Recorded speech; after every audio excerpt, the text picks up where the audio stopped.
Saya jarang cerita ini, tapi saya belajar dari Pak William Surajaya.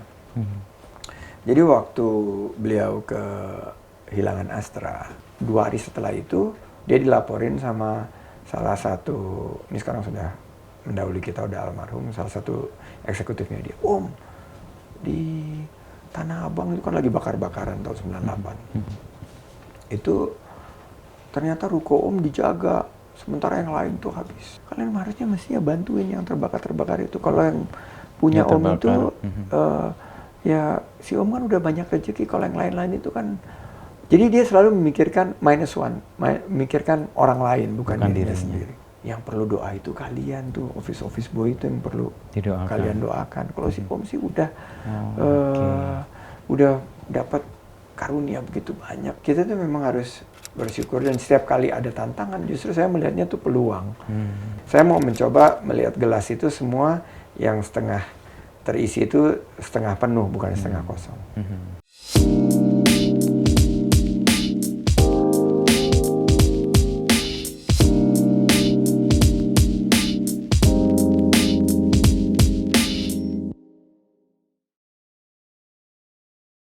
Dan ini tahun ketiga kita ketemu di tempat Mas Sandi nih. Dan 3 kali ketemu saya dikasih tebakan, dikasih kejutan pantun terus. Saya balas pantun. Oke. Ini malah nggak ada pantun. Jadi gantian. Kalau di sumur jangan lupa mandi. Cakep. Airnya dingin, bikin gemeter gigi. Cakep. Apa kabar Mas Sandi? Alhamdulillah. Kita berjumpa di Beginu lagi. Ternyata kali ini udah well prepared ya. Setelah 2 kali dikejutkan dan speechless dan nggak bisa ngomong. Jalan-jalan ke Jawa Timur. Cakep. Ya pastilah mampir ke Surabaya. Cakep. Pariwisata ini semakin makmur. Cakep. Karena ekonomi kreatif kita semakin berjaya. Kenapa Sandi selalu pakai pantun untuk membuka dan menutup sebuah acara atau pertemuan? Icebreaker lah ya. Icebreaker. Dan karena pantun ini sudah menjadi warisan budaya tak benda yang diakui UNESCO. Oke. Nah, ini kan milik bangsa kita. Dan saya selalu bilang, if you don't use it, you will lose it. Jadi you have to use it every time ke anak-anak muda, karena pantun ini dengan berbagai variannya ini sudah jadi jati diri bangsa sih. Terutama kalau kita bawakan itu, awalnya kan aduh apaan sih ini. Tapi lama-lama ya sudahlah itu menjadi kalau masuk ke dalam House of Wonderful Indonesia itu jadi salah satu icebreaker, salah satu yang mencairkan suasana, tapi juga mengingatkan kita kepada kearifan lokal kita dan keadiluhungan budaya kita. Dan itu kan berlanjut, artinya terbawa ke orang lain juga kan? Nggak hanya Mas Sandi sekarang yang pakai, sekarang pada pakai, dan saya senang justru. Dan semakin banyak pemimpin kita menggunakan pantun, semakin anak-anak muda jadi mendapatkan panutan, dan mudah-mudahan ini sama seperti batik yang kita pakai, tenun yang Mas Inu pakai, ini bisa jadi tuan rumah di negeri sendiri. Persis, karena kita memakainya setiap hari. Dan semakin sering kita pakai, artinya kita juga merawat itu untuk terus punya kelangsungan kan ya? Betul. Nah, di balik hari ini pakai belangkon dan batik. Ini kawung nih kalau nggak salah saya. Jadi hari ini Selasa, ini adalah hari busana nasional, busana Nusantara kita bilang. Jadi pakemnya ini agak, memang kita karena ekonomi kreatif kita buka.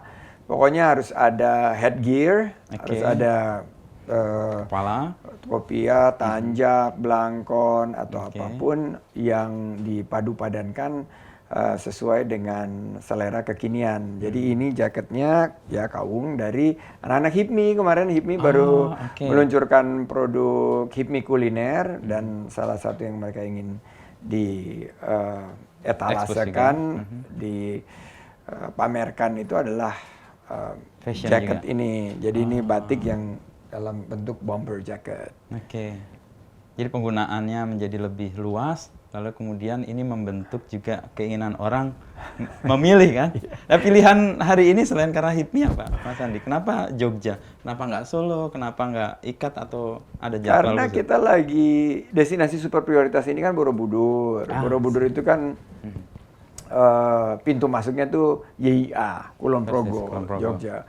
Dan kita kemarin baru aja Rakornas di mana kita putuskan bahwa akan ada kan selama ini tumpang tindih itu pengelolaannya. Jadi akan ada satu entitas yang akan mengelola destinasi super prioritas.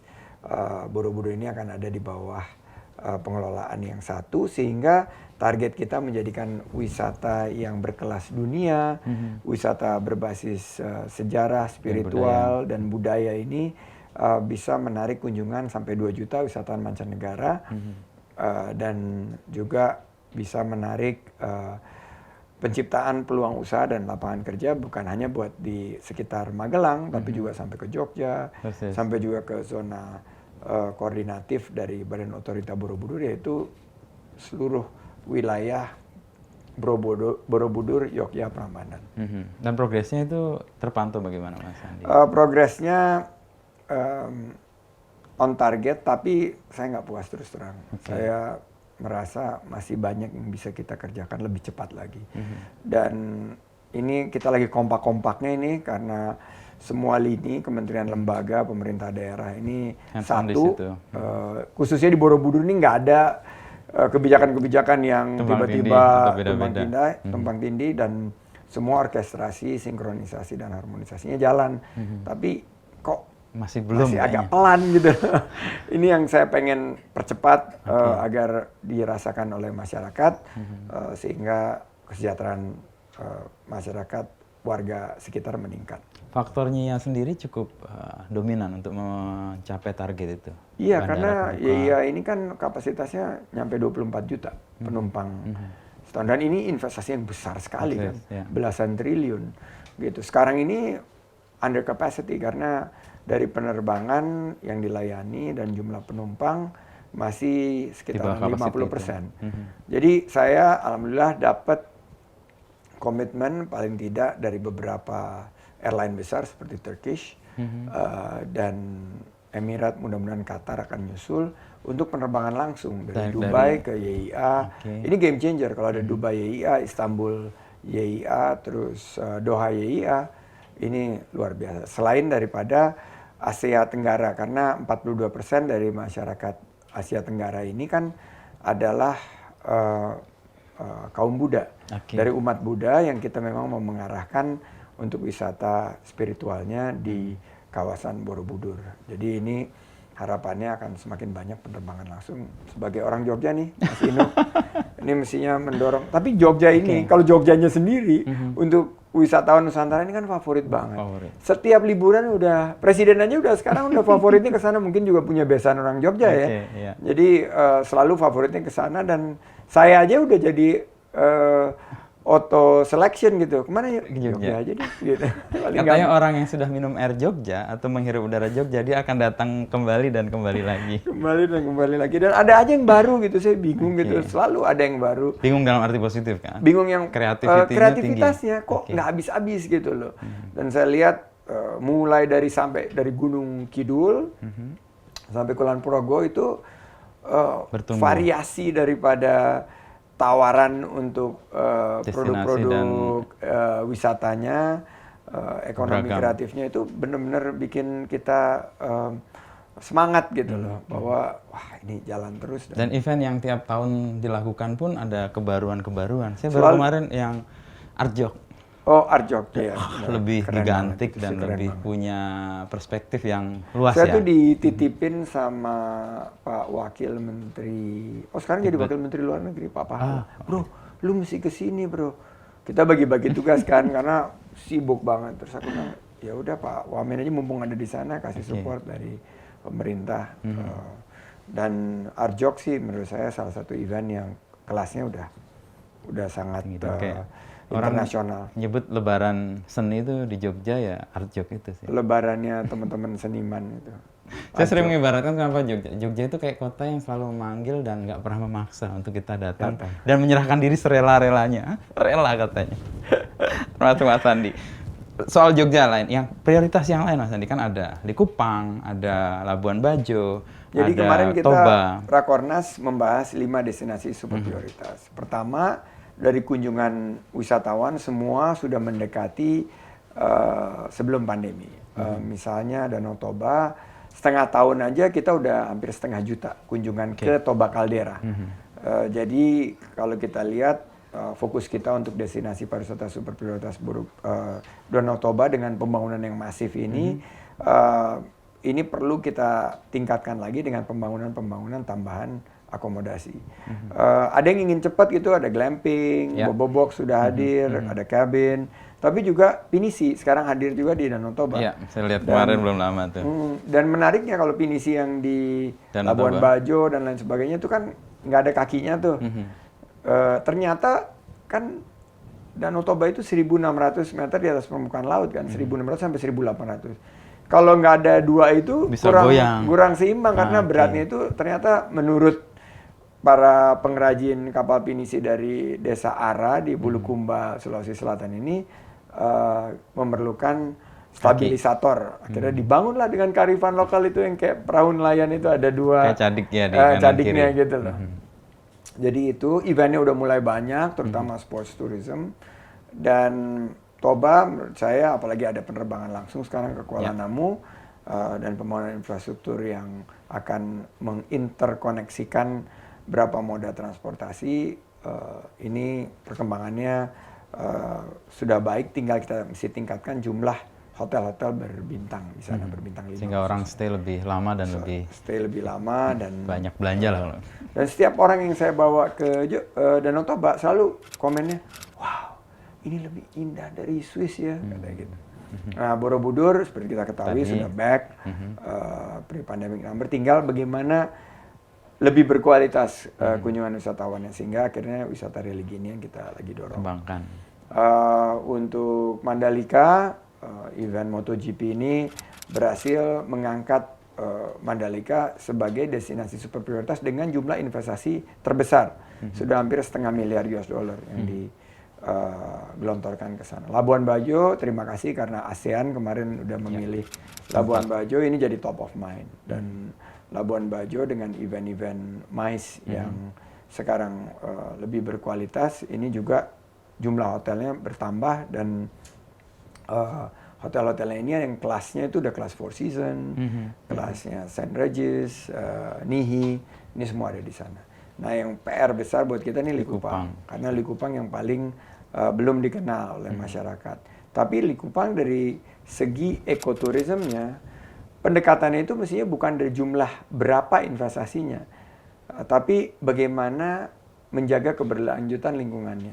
Sehingga garis Wallace ini yang kita gaung-gaungkan sebagai sangat unik dengan tingkat biodiversity tertinggi, baik di atas laut maupun di bawah laut, itu bisa kita kemas sebagai paket wisata berbasis alam dan berkelanjutan, dan aspek konservasinya ini betul-betul kita kawal. Jadi secara keseluruhan 5 destinasi super prioritas on track, dan saya udah instruksikan bahwa tidak boleh ada yang mangkrak, semua proyek yang ada harus selesai Oktober 2024 sehingga kita serahkan kepada pemerintahan yang baru nanti. Oke. Menjelang 2024 berakhir kan ini tahun politik Mas Andi. Untuk efek ke pariwisata sendiri positif ya mestinya, positif, ya? Kan pariwisata itu adalah pergerakan masyarakat.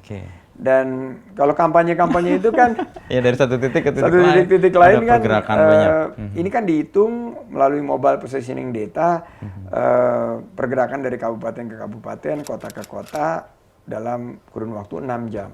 Targetnya 1,2 sampai 1,4 miliar pergerakan. Sementara kita ingin menciptakan 4,4 juta lapangan kerja di 2024. Kalau ada pemilu biasanya banyak pergerakan. Nomor 2, produk-produk ekonomi kreatifnya berkembang karena orang bertemu nggak mungkin nggak makan. Jadi kulinernya hidup, pesanan order catering naik. Nggak mungkin nggak bagi-bagi kaos, berarti usaha sablon kaos naik, atau sekarang Saya bilang jangan kaos melulu dong, baju-baju seperti ini yang berkearifan lokal. Mungkin salah satu nanti tim kampanye bisa pakai yang kita pakai, bomber jacket maupun ini kan bagus, penjualannya akan meningkat. Juga souvenir, kria seperti ini juga pasti akan meningkat sebagai bagian daripada ornamen-ornamen yang akan ditampilkan pada perhelatan pemilu. Saya menghitung tahun politik itu adalah tahun peningkatan dari konsumsi masyarakat. Ini yang harus kita betul-betul siasati agar ini mampu untuk terus mendorong pertumbuhan kita sehingga lapangan pekerjaan tetap terbuka, dan yang terpenting juga inflasi yang sekarang terjaga, ongkos-ongkos beban biaya hidup ini tetap tidak melambung tinggi karena permintaannya naik gitu. Tapi kita jaga sehingga masyarakat betul-betul bisa mendapatkan keberkahan dari tahun politik. Kondisi apa yang membuat itu bisa sepositif ini ya tahun politik? Jika narasi ini tetap sejuk, kondusif seperti sekarang ini, jika kita nanti memasuki masa kampanye ini tidak gontok-gontokan, nggak usah jor-joran. Konsepnya menurut saya adalah percepatan pembangunan, ekonomi yang fokus pada keberlanjutan, dan ya bagi kita kan ekonomi bergerak, masyarakat akan sejahtera. Politik 5 tahun, tapi kalau kita sikapi bertanding untuk bersanding atau berkompetisi untuk berkolaborasi, ini kan nanti semua akan ada peluang untuk anak negeri yang berprestasi. Dan ini sudah dilakukan sebenarnya di periode kemarin. Periode yang kemarin dengan Pak Jokowi ini ya luar biasa. Inilah inovasi kita, dan dunia lagi melihat Indonesia Kok di model bisa ini demokrasi berantem Indonesia. tapi kemudian nyatu. Nyatu. Kalau di beberapa demokrasi yang lebih dewasa kan justru ada keterbelahan, dan keterbelahannya itu 50 lawan 50 gitu.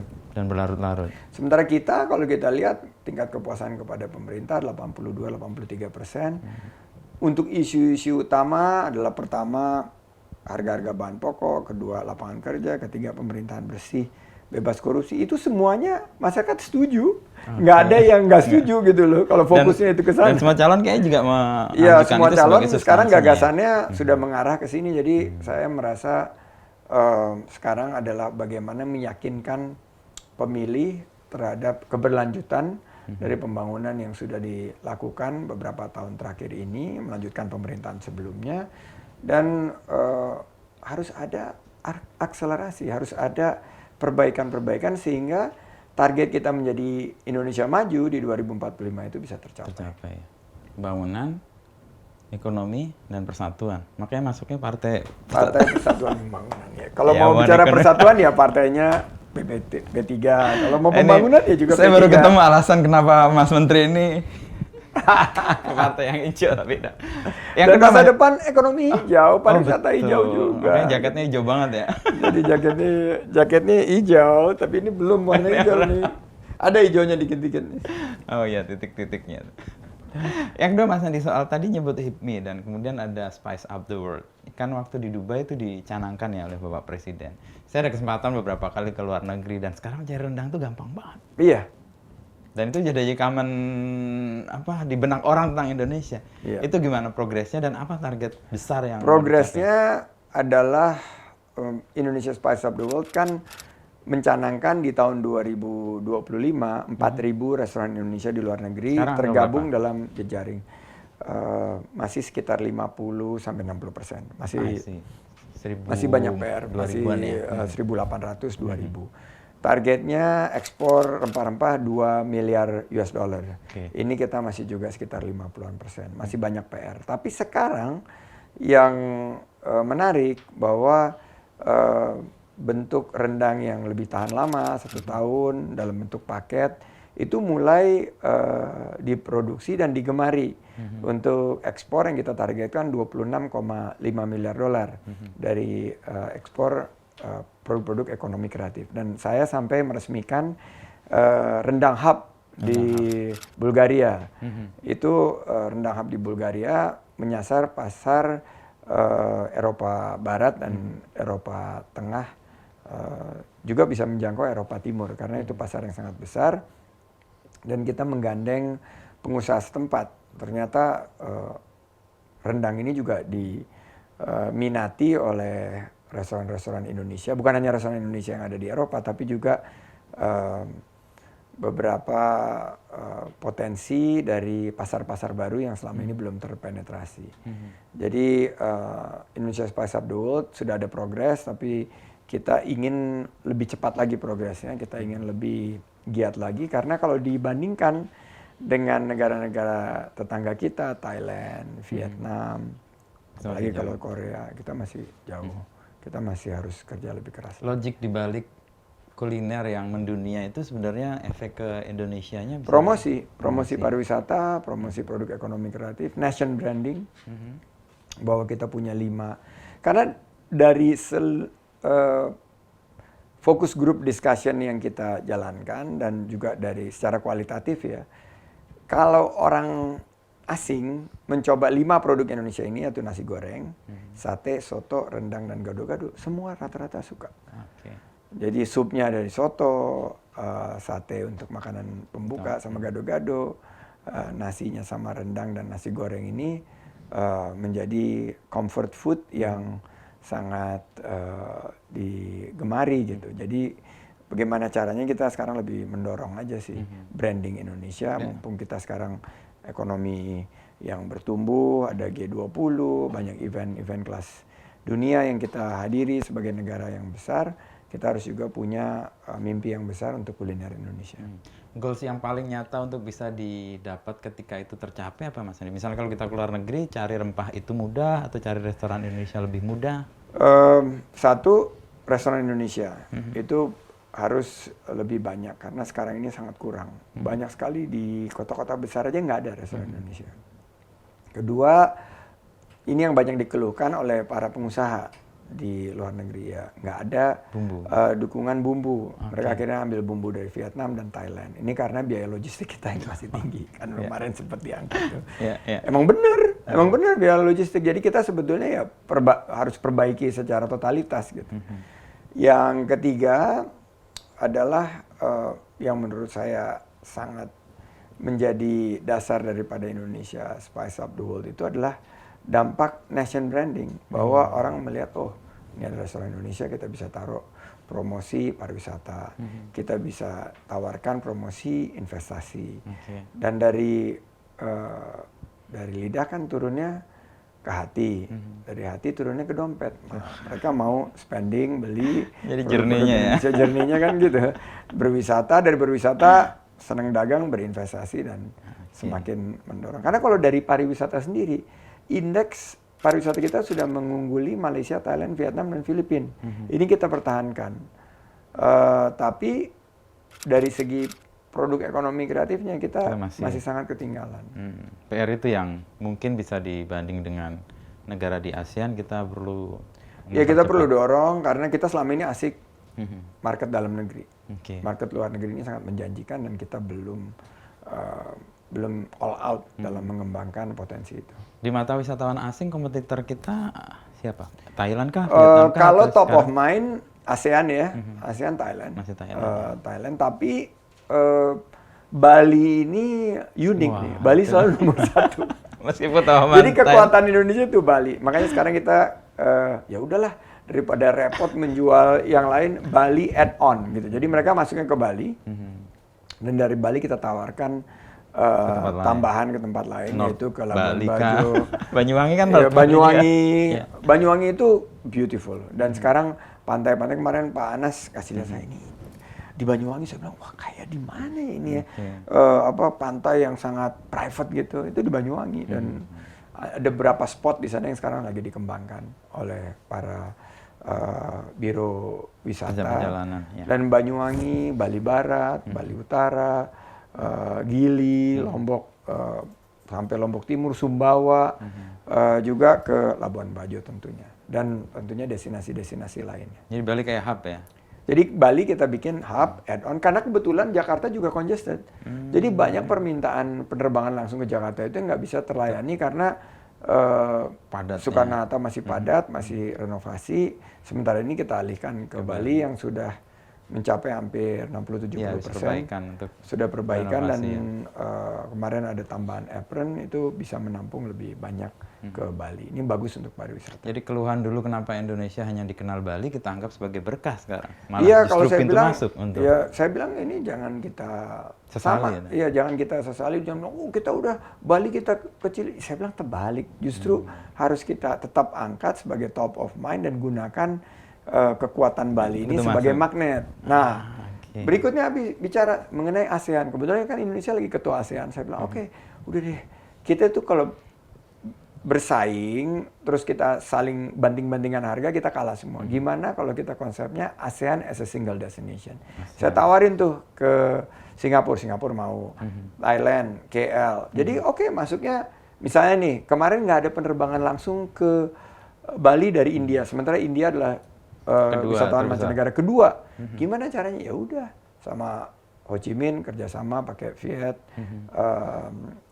Vietnam Airlines, lewat Bangkok, lewat Kuala Lumpur, lewat Singapura. Akhirnya semua yang datang ke Bali itu melalui hub, mereka bisa spend 1-2 hari di di Ho Chi Minh. Tapi terus karena mereka tujuannya semuanya ke Bali, ya semuanya dapat kue pariwisata ini. Dan karena kita sebagai ketua kan kita harus tunjukkan bahwa kita ini bukan hanya mau menang sendiri gitu, tapi kita kembangkan dalam bentuk ekosistem ASEAN as a single destination. Sama Filipina juga gitu. Karena saya yakin tawaran kita itu nggak ada yang sama. Mirip-mirip tapi beda. Kalau ke Thailand sama ke Bali kan super beda. Kita yang udah puluhan kali ke Thailand pasti kalau ke Bali pasti akan sangat kangen sama Bali. Untuk wisatawan mancanegara, Bali itu udah tetap masih top of mind. Jadi ini persis seperti Mas Menteri sering sebut kolaborasi itu kan. Betul. Bukan menang-menangan tapi gimana bisa berefek untuk semua secara baik, dan ini ketuaan ASEAN kita punya peran strategis di situ. Ya, inovasi, adaptasi dan kolaborasi. Coldplay misalnya kemarin. Wah, bulan-bulanan kita cuma dapat sehari, dia 6 hari. Selidik punya selidik, ya karena di Singapura dikasih fasilitasi yang luar biasa oleh pemilik venue. Saya tanya sama pemerintah, kamu kasih ya? Enggak, pemilik venue. Pemilik venue-nya siapa? Ya, government link company sih, sama aja lah BUMN-nya sana kan. Akhirnya saya bilang gini aja deh, daripada kita habis-habisan, tiket pesawat bakal mahal banget ke Singapura, hotel-hotel bakal, boleh nggak gue bikinin paket dengan melibatkan Batam? Oh, silakan. Ya tambah dong ferinya, tambah jumlah ferinya dan dibikin lebih terjangkau harga ferinya. Karena kemarin setelah pandemi kan harga feri naik. Ya. Jadi itu yang lagi kita kembangkan. Konsepnya udahlah, if you cannot fight them, you join them. Jadi buat apa kita ancur-ancuran untuk bersaing, ego kita, tapi ya udah kita bekerja sama, berkolaborasi. Karena gini, Indonesia secara kodrat nature adalah negara terbesar di ASEAN. Dan dari destinasi wisata terbanyak destinasi wisatanya. Dari segi masyarakat populasinya juga terbesar. Untuk keluar yang negeri itu juga terbesar. Jadi kita saling membutuhkan, ya udahlah. Kita kolaborasi aja. Dan kolaborasi itu meredam juga perasaan kita rugi atau tidak mendapatkan apa-apa. Ya kan nggak zero sum game, kan selalu ada mungkin walaupun nggak semuanya, misalkan jangan kasih dia dong, tapi ya udahlah bagi-bagi cuan gitu loh. Di situ mungkin pendekatannya seperti itu. Tapi selain venue yang memberi fasilitas yang demikian baik ya sehingga Coldplay mau manggung di sana 6 hari, apalagi faktornya? Perizinan, keamanan. Di kita masih agak rumit itu. Ini lagi benahin nih, Presiden udah berkali-kali, ayo cepat zaman gini masih pakai lama, digitalisasi semuanya. Nah ini lagi kita susun digitalisasi. Kemarin harmonisasinya udah di mejanya Pak Menko. Kita ingin Kominfo sama Telkomsel atau PT Telkom yang membuat aplikasinya sehingga perizinan daripada event, ada total lebih dari 3.000 event yang menengah besar. Ini event-event skala menengah, skala besar ini bisa menciptakan 167 triliun, lebih dari 10 miliar dolar ini bisa terfasilitasi, nggak pakai lama, nggak pakai ribet, sat, izinnya keluar, tapi semua aspek keselamatan, keamanan itu semua dijaga. Itu yang mereka dapat di Singapura. Iya, makanya 6 jaminan hari itu yang mereka dapat dan ya mereka lihat walaupun yang datangnya banyaknya dari Indonesia, ya udah Indonesia dapat 1 hari, sisanya ya semuanya dia bebanin ke Singapura, sampai ada misalnya kayak Taylor Swift gitu. Dia tahu marketnya di Indonesia besar sekali, tapi karena dia hanya pilih 2 kota di Asianya, Tokyo sama Singapura, ya kita berat bersaing karena Singapura sudah juga pemerintahnya ikut dengan fund yang disebut leisure fund. Jadi mereka membiayai, ikut berinvestasi pada penyelenggaraan event-event kelas dunia yang bisa mendatangkan banyak wisatawan ke Singapura. Digital leisure fund itu sudah dirancang? Lagi dirancang dalam konsep tourism fund. Jadi nanti semua berkaitan dengan event yang akan membawa banyak pariwisata, nanti akan ada wadahnya bentuk BLU untuk ikut membiayai, dengan konsep tentunya akan saling menguntungkan. Backup di depan lah kurang lebih. Iya, backup di depan misalnya, terus kan kita dapatnya dari pajak atau dari pajak hiburan, itu yang akan membiayai dari tourism fund ini. Tapi bahwa kemudian Coldplay memilih Jakarta itu kan pertama dalam sejarah kan, dan efeknya kan luas. Artinya Indonesia atau Jakarta ada dalam peta dunia untuk event-event besar sekelas Coldplay, dan itu kan kelihatan bahwa artis lain atau musisi lain juga kemudian melihat Indonesia dan Jakarta. Dan ini karena kemarin Blackpink sukses, ya Blackpink Coldplay ini jadi batu loncatan. Kalau Coldplay ini kan best of the best ya di genre itu, ini akhirnya Indonesia juga jadi must stop gitu loh, atau must be seen sebagai kalau jazz itu kan, Java Jazz tuh saya dapat berita dari teman-teman jazz dunia itu bahwa Java Jazz ini udah hampir setara sama Montreux gitu loh, Jazz Festival. Berarti kan kita harus buat beberapa event dengan IP lokal ini yang mampu menarik banyak musisi internasional. Ya, meletakkan peta ini di rencana musisi itu untuk manggung. Untuk tour, betul. Terakhir kemarin kan With The Fest ya. Iya. Dan itu gede banget, Mas Andi juga ke situ kan. Meskipun ada 1 musisi yang kemudian batal, tapi justru itu kayak berkah tuh. Iya. Musisi kita malah dikejar-kejar ya. Menghadirkan kemeriahan yang di luar dugaan. Ya, jadi With The Fest ini kolaborasi dengan kita juga. Awalnya sanksi gitu bisa 3 hari untuk pasca pandemi, tapi ternyata tiap hari ada 20.000. Dan saya lihat keseruannya, antusiasme. Saya agak khawatir di hari kedua, karena berita yang di Malaysia itu kan hari kedua. Tapi saya telepon sama teman-teman promotornya, mereka bilang nggak apa-apa Mas, sudah terjual, dan kita ada beberapa band lokal yang akhirnya malah jadi meledak. Band lokalnya pecah banget gitu, karena semuanya terpusat ke band lokal, dan bagus juga buat pelaku ekonomi. Dan kabar baiknya dari Jogja itu band ya. Belangkon. Tapi efek ekonomi yang real ya, kita sering ikut konser, mendapati secara langsung ya untuk spending kita di selama konser, tapi secara garis besar ekonomi yang berkembang atau tumbuh dari konser-konser atau event ini bagaimana Mas? Multiplier efeknya kita hitung sangat besar. Jadi saya baru dapat berita dari Bloomberg, Amerika ini the best recession ya. Karena kan udah diprediksi akan jebol, akan ini. Prediksinya meleset semua nih. 1, inflasinya tiba-tiba melandai secara signifikan. Nomor 2, pertumbuhannya ternyata ada. Selidik punya selidik. Ternyata Bloomberg menyampaikan bahwa leisure economy ini adalah ekonomi yang berbasis mobilitas masyarakat, pariwisata, MICE, terus konser-konser, ekonomi kreatif, jasa, nonton, bioskop dan lain sebagainya. Ini yang mendorong, dan efeknya itu memang betul 6 kali penciptaan lapangan kerja dibandingkan sektor-sektor tradisional seperti manufaktur atau agrikultur. Ini yang akhirnya membuat ekonomi Amerika itu resilient sebagai ekonomi pertama. Nah di Indonesia ini menarik, waktu COVID kan jutaan lapangan kerja kan terhapus, hilang, dan waktu pemulihan 2022 kita bisa tambah 2,6 juta lapangan kerja baru, dan kita sekarang udah balik lagi ke sebelum COVID, 45 juta lapangan kerja baru. Nah berarti memang konser-konser ini kan adalah bagian daripada consumptionomics. Jadi ekonomi yang berbasis konsumsi. Dan membuka lapangan kerja karena satu kayak We The Fest itu ribuan yang kerja di belakang. Di belakang panggung, nyiapin panggung, perform, keamanan, sampai jualan makanan. Dan di luar arenanya juga hidup semua gitu. Jadi saya sangat mendorong dan ini berbasis kreativitas dari pelaku ekonomi kreatifnya kan. Ini yang menurut saya menjadi kekuatan kita. Dan 6 kali itu ya hitungannya. 6 kali lipat penciptaan lapangan kerja. Untuk $1 yang diinvest. Berarti kan dampaknya ini berasa gitu. Dan akhirnya yang disebut sebagai gig ekonomi ini dapat gitu. Jadi para pelaku anak-anak event lah, mereka menyebutnya kan anak-anak event. Ini mereka udah termasuk juga para band-bandnya udah sampai akhir tahun udah full book semua ya.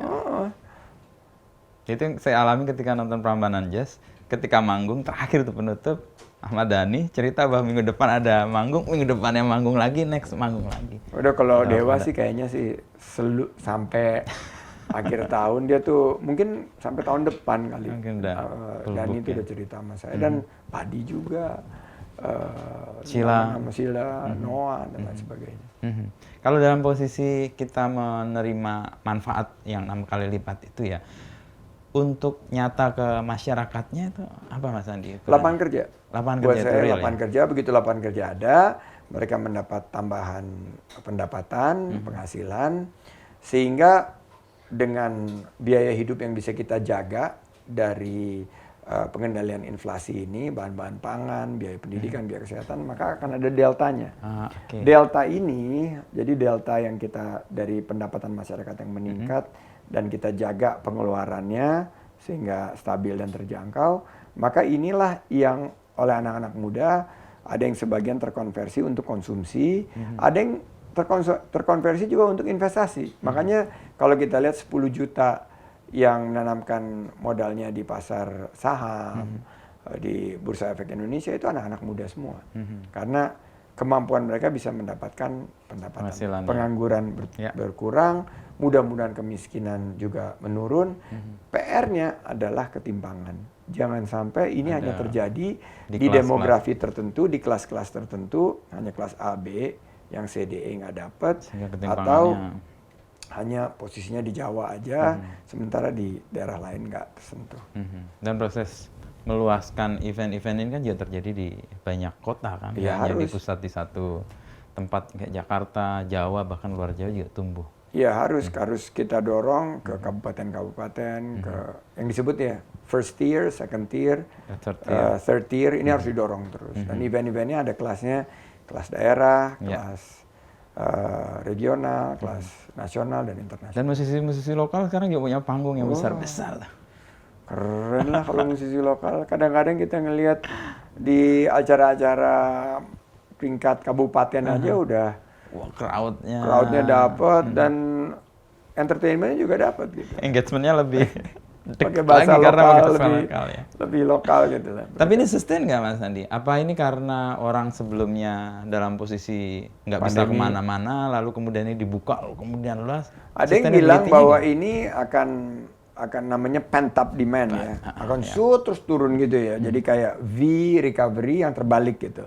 Tapi ternyata enggak, ini sustain ke atas gitu dan naik terus. Mungkin ini adalah sebuah equilibrium baru di mana masyarakat bilang oke, kemarin abis pandemi gue sekarang nggak mau lah, gue pokoknya mau healing tiap 2 minggu sekali gitu. Pokoknya kita mau jaga kesehatan mental. Itu mungkin lesson learn juga ya. Artinya kan nyimpen duit banyak buat apa juga kalau nggak bisa menikmati. Waktu di pandemi itu kan kita di brief sama Pak Peri, Gubernur BI, sama Bu Sri Mulyani kan. Ini Indonesia ini lucu katanya. Waktu keadaan pandemi dan lain sebagainya, semua kan nabung terus nggak mau berinvestasi jeblok kan. Setelah pandemi, yang di kelas menengah ke bawah itu spending.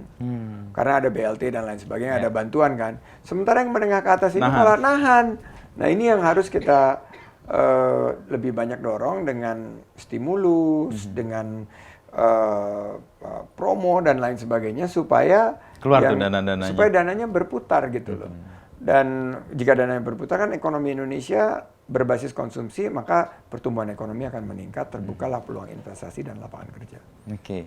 Nah, kalau tadi yang Mas Andi khawatirkan kan gap antara jangan-jangan ini tumbuh cuma di kelas A dan B aja, C dan D-nya gimana? Tapi ada program kan juga pengembangan wisata di desa atau desa wisata. Itu kan juga didorong ya. Nah, progres dan efek ke masyarakat di desa untuk itu gimana? Desa wisata sih pandemic winner. Jadi saya bersyukur banget. Karena ini bukan rocket science gitu loh. Wah, Sandi yang buat ini enggak, tapi ini naturally ini program udah ada. Udah ada okay. dan ya berjalan biasa-biasa. Terus saya seperti kayak lagi kesandung gitu lagi jalan. Suruh diminta untuk membuka acara Sustainable Tourism Award yang diberikan kepada 4 desa wisata. Saya ingat banget tuh, Ngelanggeran, Penting Sari, Pujon Kidul, sama Penglipuran di Bali. Saya bilang, ini program masih jalan? Ya, tapi belum ada Pak. Gini, di bawah salah satu direktorat tata kelola destinasi. Saya bilang, orang ini lagi pandemi, pasti mencari liburan yang model ini.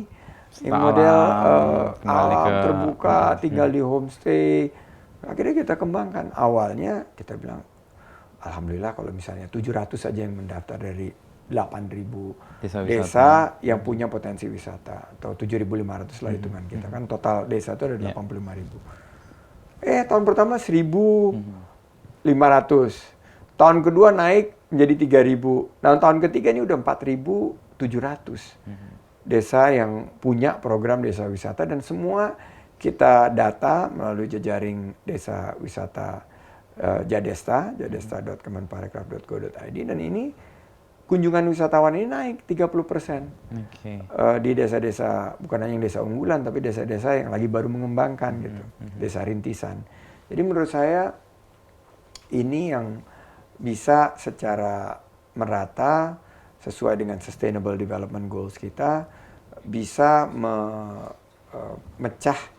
konsentrasi daripada spending yang hanya di destinasi-destinasi unggulan, super prioritas dan lain sebagainya ke desa-desa wisata. Makanya di Toba itu yang kita kembangkan ada 75 lebih desa wisata yang menopang destinasi Danau Toba. Di Borobudur, wah nggak kehitung, ada ratusan. Wisata, ya. Sampai ke Dusun Butuh yang di Nepal Van Java. Persis. Dan itu penuh semua kalau misalnya ada event kayak Mandalika itu ada Sukarare untuk tenun. Sampai Gili itu ada desa wisatanya juga. Di Labuan Bajo ada Wairebo yang epic banget. Di Likupang ada desa wisata Budo. Ini yang akhirnya ya udahlah, keterwakilan dari ekonomi yang berkeadilan ini kita dorong melalui program desa wisata dan desa kreatif. Dan ini sebenarnya upaya yang tanpa sengaja kemudian ketemu ya? Ketemu, dan ini mempersatukan semua. Kalau bicara mengenai desa, semuanya setuju gitu loh. Oh ya gitu loh. Kalau 5 destinasi super prioritas tuh walaupun masih semua ada udah resistensi. ini, di DPR setiap kali, kenapa harus ini, kenapa harus ini, kenapa cuma 5, kenapa konstituen mereka. Nah, kalau desa wisata mereka semua punya. Persis. Mereka punya, dan yang di perkotaan juga ada namanya Putik, kampung tematik. Kayak di Jakarta ini ada Setu Babakan misalnya, Pulau Seribu, Glodok Pecinan. Ini yang juara-juara nih. Putik sudah menjadi kampung tematik yang kita kembangkan. Itu untuk desa itu kenapa Mas Andi juga kemarin ke Kominfo ya? Untuk memastikan jaringan. Problemnya di setiap tempat yang epic, pemandangannya majestic, dan sangat magic gitu, nggak ada jaringan, Chief.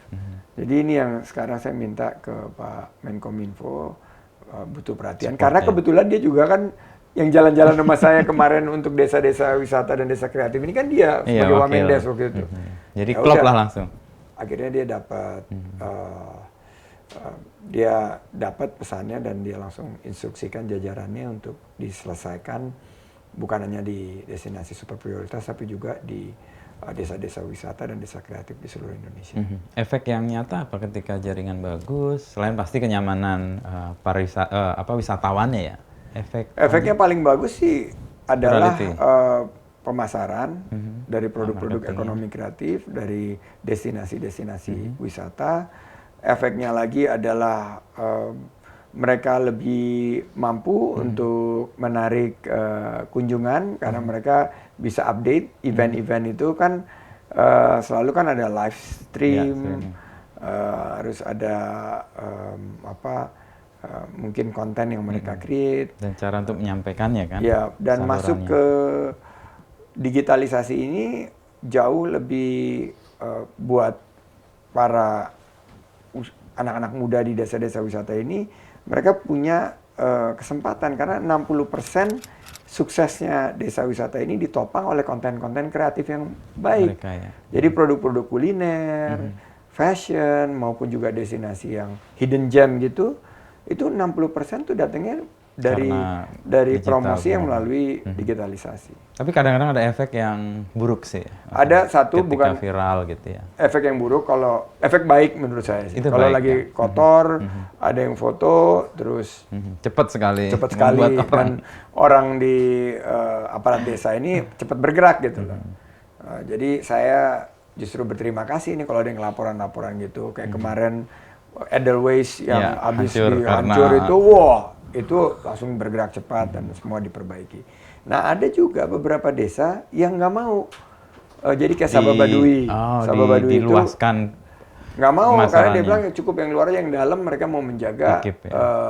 agar itu betul-betul Tidak terkontaminasi dengan sinyal, dengan atau Wairebo misalnya, dia bilang saya nggak mau karena tower-tower ini merusak pemandangan, kecuali ada yang bentuknya Modelnya kayak tidak, kayak oke. pohon, kayak Nyamar ini, lah ya. yang nyamar gitu itu belum bisa kita hadirkan. Jadi Oke. tergantung permintaan dari masing-masing tokoh masyarakat, tokoh adat di sana. Kita pokoknya ikut kearifan lokal. Ya, saya menangkap beberapa, Mas Andi, kalau kita orang umum melihat itu sesuatu yang negatif, Mas Andi selalu lihat positif. Orang melihat ini gangguan, Mas, ini bukan gangguan, ini sesuatu yang perlu kita jadikan kesempatan untuk berkolaborasi. Apa basic atau penyebab Mas Andi melihat sesuatu dari sisi yang Ini positif terus ya? Saya jarang cerita ini, tapi saya belajar dari Pak William Surajaya. Jadi waktu beliau kehilangan Astra tahun 92 itu saya dapat kesempatan emas lah, karena dia sendiri karena eksekutifnya itu sibuk kan ngurusin. Dia ya kan kita kasihan dia kehilangan perusahaan yang dia dirikan dan akhirnya dia harus merelakan gitu. Tapi dia bilang sama saya gini, bahwa kamu nggak usah pikirin si Om, dia bilang. Si Om tuh sudah dikasih banyak sekali karunia sama Tuhan Yang Maha Kuasa. Justru ini kesempatan si Om, dia bilang, untuk memikirkan bisnis-bisnis yang selama ini nggak Om sentuh gitu loh.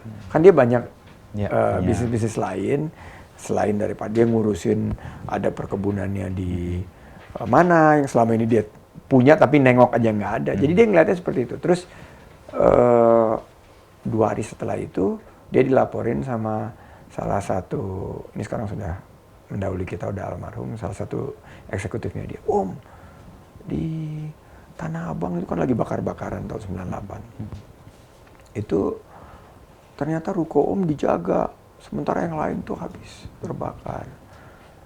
Terus dia bilang, lah kalian ngapain ada di sini? Kalian harusnya mestinya bantuin yang terbakar-terbakar itu. Kalau yang punya Om itu, ya si Om kan udah banyak rezeki, kalau yang lain-lain itu kan. Jadi dia selalu memikirkan minus one, memikirkan orang lain, bukan dirinya sendiri. Dan terakhir, waktu dia udah sepuh, udah sakit-sakitan, terus kita kumpul, semua berdoa gitu, termasuk juga office boy, doa buat dia. Terus dia duduk di pojok, terus kita bilang, ini kita semua doa buat Om. Dia bilang, yang perlu doa itu kalian tuh, office boy itu yang perlu kalian doakan. Kalau si Om sih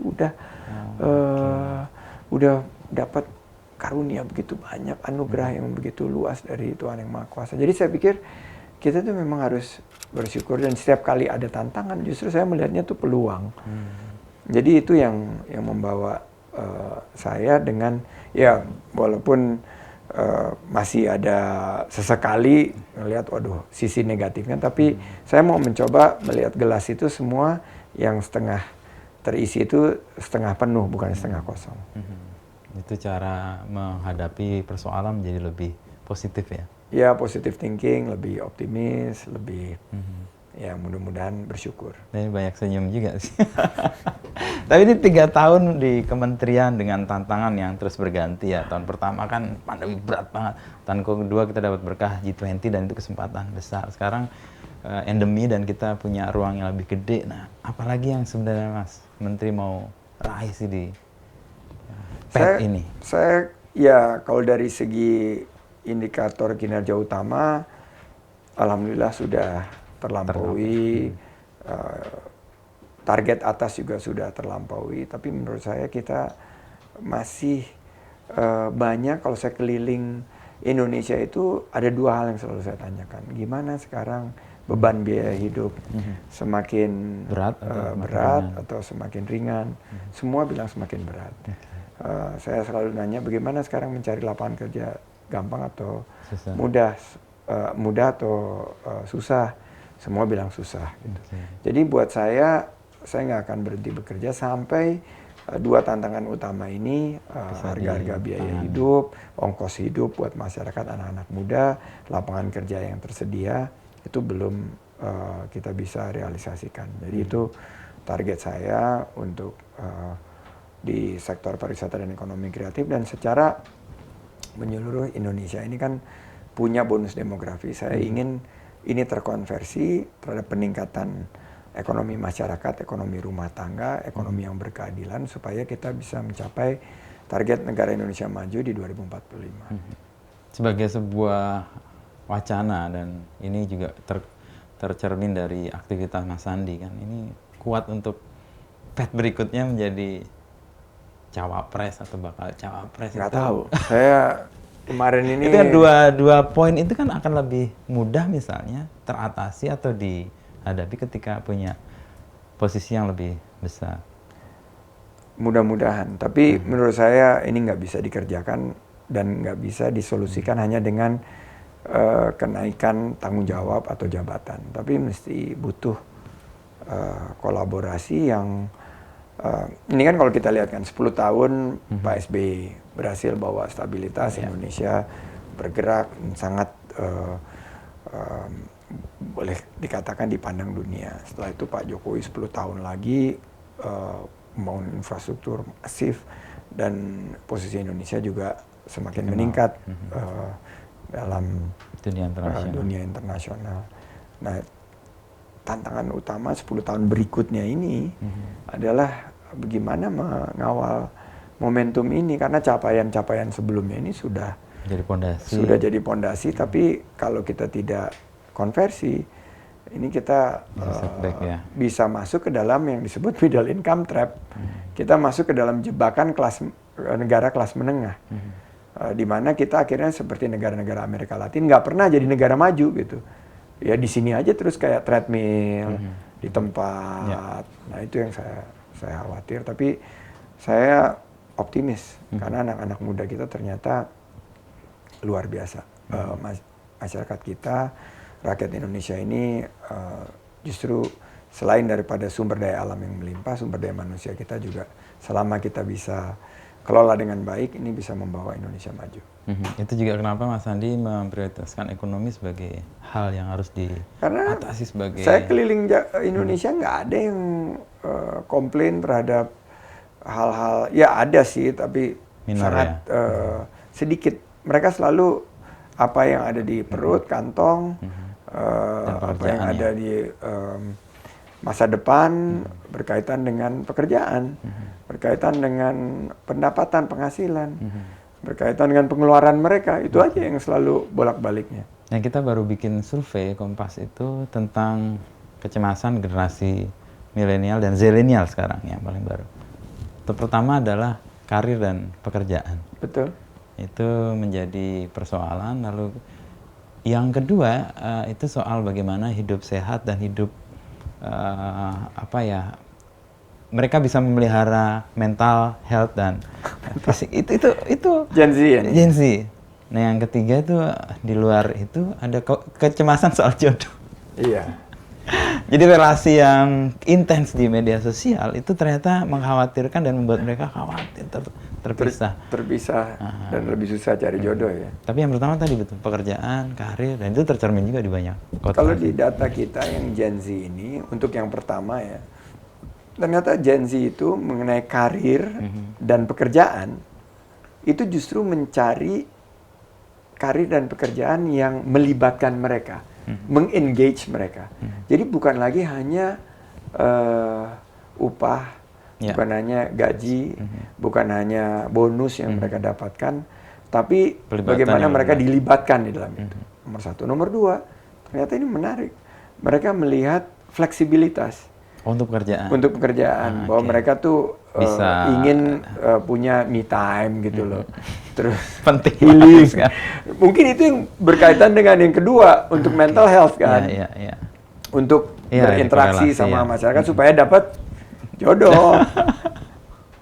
Karena menjadi jomblo itu kayak apa ya, hal yang mengkhawatirkan atau tidak menemukan pasangan yang benar. Die alone.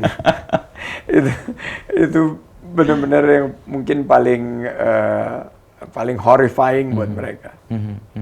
Tapi untuk apa yang ditemukan dari riset yang Mas Andi itu diaplikasikan di kementerian ini sangat kita menggunakan karena kementerian ini kan harus menciptakan policy yang berbasis data kan. Jadi data-data itu yang kita sampaikan gitu loh. Makanya para pelaku ekonomi kreatif ini harus mampu untuk bisa memberikan pengetahuan kepada startup untuk mengengage workforce mereka. Untuk biar mereka, apalagi kan attention span-nya makin lama makin pendek, supaya mereka nggak cepat bosan, mereka harus dilibatkan dalam penentuan karir mereka ke depan. Ya, keinginan kita untuk membuat Gen Z ini punya ruang terbuka ya untuk banyak kesempatan. Ini gimana pun juga Gen Z ini masa depan Indonesia, dan ini generasi yang terakhir sebelum kita mulai terkikis bonus demografi kita. Jadi mereka punya window-nya itu hanya 13 sampai 15 tahun. Sebelum mereka terus naik jadi generasi yang lebih lanjut lagi usianya. Jadi produktivitas mereka ini harus kita betul-betul optimalkan. Ini ada beberapa Gen Z tadi nitip pertanyaan. Mas Andi itu di politik mau ngapain sih? Karena semua udah dicapai dan semuanya sudah didapat. Sebagai bayangan kesuksesan Gen Z kan sebenarnya udah nempel. Masih apa lagi? Mungkin keterpanggilan, merasa terpanggil gitu, ingin berkontribusi. Jadi kalau di dunia usaha kan sebetulnya kan awalnya juga ya udahlah menjadi pengusaha aja udah merasa sebagai bagian daripada aset bangsa karena berkontribusi, bayar pajak, ciptakan lapangan kerja. Tapi terus saat saya diajak masuk ke ranah publik melalui pengabdian di politik, ini dampaknya ini kalau di perusahaan sendiri kan paling 30.000 karyawan yang di bawah kita. Tapi kalau misalnya kita buat kebijakan yang tepat, sasaran, tepat manfaat dan tepat waktu, di sini aja nih di Parekraf aja 45 juta yang terdampak dengan kebijakan kita. Kalau kita ada di level yang mungkin lebih besar, UKM misalnya 64 juta yang terdampak. Jadi akhirnya it's all about impact. Bagaimana kita bisa memberikan dampak positif kepada masyarakat Indonesia. Ini kayak panggilan itu kayak purpose juga ya? Ya, sense of purpose. Karena akhirnya juga Gen Z kan sangat melihat tuh sense of purpose-nya seperti apa sih tugas gue di dunia ini gitu. Ini tadi banyak yang bingung purpose itu apa gitu. Karena apakah cita-cita kita untuk menjadi kaya? Enggak, lo harus melaksanakan purpose sebagai manusia. Kan Tuhan ciptain kita. Kita tuh kan pasti ada purpose-nya, ada tugasnya, ada fungsinya kita. Itu kayak panggilan yang kemudian ada panggilan. Nah, kita. Panggilan berikutnya adalah bagaimana kita bisa bermanfaat. Nah, bermanfaat itu ada tingkatan yang bermanfaat di sekitar sendiri. Kita, lebih luas lagi, lebih luas lagi, lebih luas lagi, dan mengikuti mungkin rekam jejak kita gitu loh. Jadi semakin tinggi, semakin tinggi, semakin tinggi, akhirnya tanggung jawabnya juga semakin besar. Saya ingin lapangan kerja semakin banyak tercipta berdasarkan pengetahuan Ya. kewirausahaan saya mengerti pemerintahan ini sudah bekerja banyak, tapi masih banyak PR lain yang ingin saya wujudkan dalam percepatan pembangunan. Saya ingin ekonomi kita, terutama ekonomi masyarakat itu lebih bertumbuh, berkeadilan dan menghadirkan peluang buat teman-teman. Karena yang mereka perlukan tuh hanya peluang opportunity. Makanya dua hal yang tadi Mas Andi sebut sebagai keinginan untuk mendapatkan penghasilan yang lebih baik sama lapangan pekerjaan, karena biaya hidup lebih berat itu bisa ditangani ya. Ya, bisa disolusikan dengan pendekatan mulai dari pemberdayaan UMKM sampai ke peningkatan kewirausahaan. Jadi ruang bertemu dengan politisi-politisi lain sekarang makin luas karena iya, ada tugas baru, tapi karena saya ini kalau dihitungan politik kan masih politisi yang paling junior. Ya, belum lama masuk belum lama kan, ya? belum seperti yang lain yang sudah senior. Tapi saya lebih mudah karena ditugasinnya itu adalah walaupun tugasnya sangat berat, karena P3 ini kan partai yang paling bawah waktu pemilu 2019, kita harus tingkatkan secara signifikan. Nah, ini yang kita harus bidik betul-betul dengan apa yang dibutuhkan dan diaspirasikan oleh masyarakat kita. Yang beri tugas ya, Mas Andi? Yang beri tugas pimpinan. Pimpinan atau keterpanggilan tadi juga? Iya, pimpinan dan keterpanggilan. Pasti nggak akan mungkin kalau hatinya nggak di situ. Nah, itu yang membuat energinya terus muncul dan kegembiraan terus hadir ya. Energi positif yang Semuanya disyukuri bahwa kita dapat peluang untuk memberikan dampak yang positif dan bermanfaat bagi umat manusia. 1 jam nih kayaknya udah ngobrol. Saya akan tutup dengan pantun nih kalau Cakep. Jalan-jalan ke rumah Pak Budi. Beli terasi nyasar ke Kediri. Sampai jumpa lagi Mas Andi. Terima kasih. Beginu izin pamit undur diri. Langsung dibalas ini. Udah. Ikan hiu senyum simpul. Cakep. Mas Inu, I love you full. Ikan hiu geter-geter. See you later. Ini saya colong dari Mas Andi. Pernah ngomong ini di salah satu Zoom meeting ya. Dan kemudian pantun itu kita nunggu lama banget. Ya apa nih, tiba-tiba muncul ger. Langsung, ikan hiu geter-geter. See you later. Terima kasih Mas Andi. Terima kasih, dan sukses hari untuk Mas Inu. Selasanya ini Jogja, Kawung, dan saya Indonesia Timur. Kombinasi yang tanpa sengaja. Ini saya pertama kali begini nggak pakai kaos. Oh, ya biasanya kita pakai yang warna hitam ya. Kaos ya. Ini kita tanpa sengaja, ini baju yang ada di kantor. Saya selalu menyiapkan satu baju di kantor kalau ada acara yang harus tanpa kaos. Saya pakai ini, kebetulan pakai Pas ini banget. pas. Matching sama ini kata. Destinasi ini dari ada NTT tadi. Destinasi super prioritas Labuan Bajo. NTT, New Tourism Territory. New Tourism Territory. Bukan nanti Tuhan tolong ya. Oh, bukan. New Tourism Territory. Tapi Tuhan akan tolong kita semua. Pasti. Amin. Karena itu yang membuat kita punya kekuatan dan punya harapan melakukan sesuatu. Terima kasih, Mas Inu.